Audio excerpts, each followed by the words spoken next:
Hello everyone, I hope you all are doing very well. Welcome to discussion on the Hindu dated 1st August 2022 and I am back again with some of the major articles from the newspaper. Let's begin with our today's discussion. From page number 1, there is an article related to the money laundering. So recently the Enforcement Directorate took into custody Shiv Sena MP Sanjay Raut. First of all, you have to know what is money laundering. So it is a process of making large amounts of money generated by criminal activities. For example, when you say amounts generated by drug trafficking or terrorist funding, etc. Now, there is another article from the editorial section, again from the money laundering. So, the article is headlined as PMLA Verdict, an erosion of the constitutional buffers. So, recently, Supreme Court has given a 545-page judgment on the Prevention of Money Laundering Act. Now, as we know that if someone is charged under PMLA, he does not get bail. But Supreme Court is against this. So therefore, they have given a judgment supporting that bail should be provided in this scenario. From these articles, you have to know the Supreme Court's verdict on Prevention of Money Laundering Act. Also know about the Prevention of Money Laundering Act 2022, its objectives and provisions.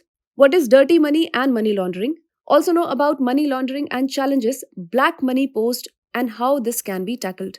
Further on, also know about the Financial Action Task Force. So there are some articles related to this that are linked in the description box below. You can have a look on these articles.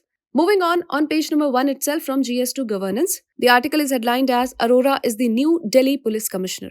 And from this article, know about the Police Commissionerate system, the difference between dual system and commissionerate system. Also get to know about the constitutional provisions that are related to it. Also what is police hierarchy and various committees on the police reforms.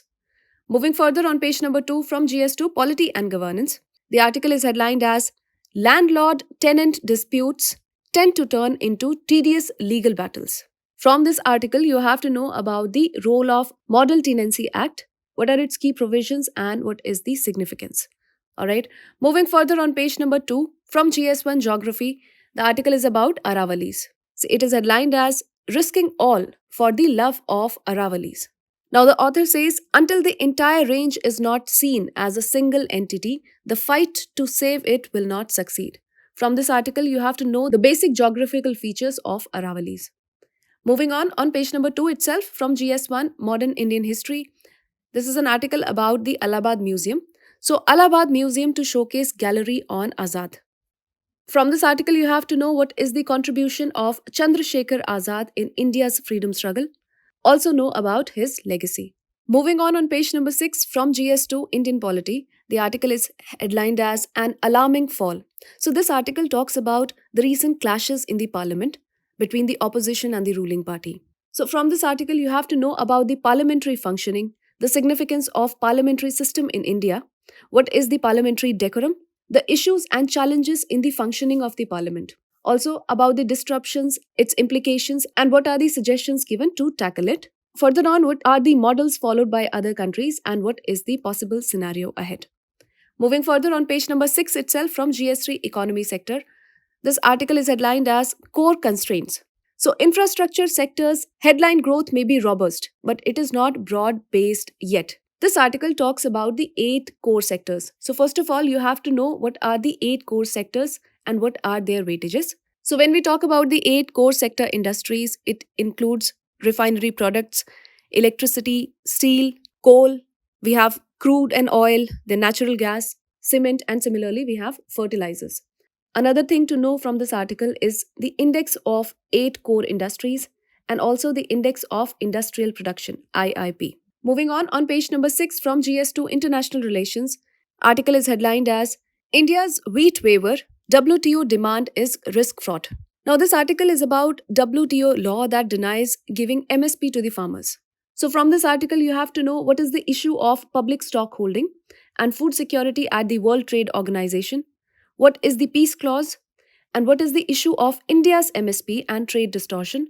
Also know about the basics of World Trade Organization, its recent ministerial conference, other issues like ministerial conference, some other issues like fishing subsidies and e-commerce transactions, and also know about the India's concerns in this regard and what is the possible scenario ahead.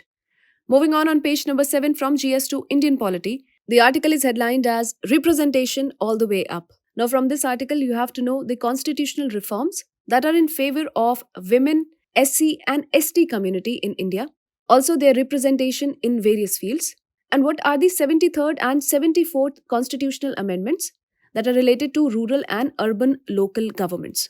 Moving on page number 7 itself from GS to International Relations, the article is about the International North-South Transport Corridor, the INSTC. So it is headlined as Bridging Eurasia Closer. The International North-South Transport Corridor, which aims to bring Eurasia closer together, is a laudable initiative. This article is written by Mr. Indrajit Roy. Now, as we know, the INSTC is 7,200 kilometers multimodal transport system, and it is between India, Iran, and Russia.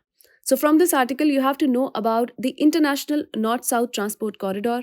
Further on, India's push for pitching Iran's Chabahar port in the INSTC. What is the significance? What is the international repercussions due to the Ukraine-Russia war? And what is the possible scenario ahead?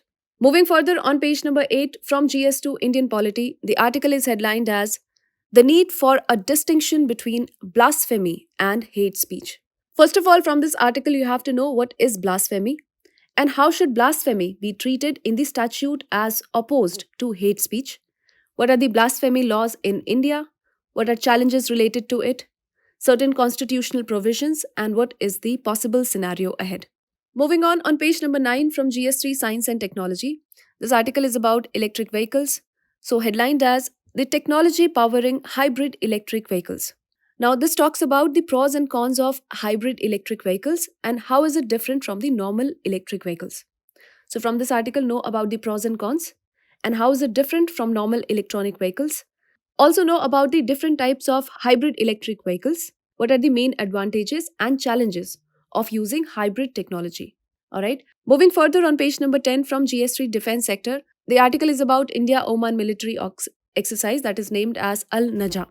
So article is headlined as India-Oman to hold military exercise. From this article, you have to know about the 4th edition of India-Oman joint military exercise, that is the Al-Najah 4. Moving on page number 12 from GS2 Governance, the article says CoWin to grid universal immunization. From this article, you have to know about the government's plan to repurpose CoWin mobile application for its universal immunization program. And further on, what is the universal immunization program? What is integrated immunization information system? Its significance and what is the possible scenario ahead. And with this, we call it a wrap of today's edition of Headlines of the Day, the Indian Express. I hope you liked the video. I will see you with some other video. Till then, take care and do stay tuned.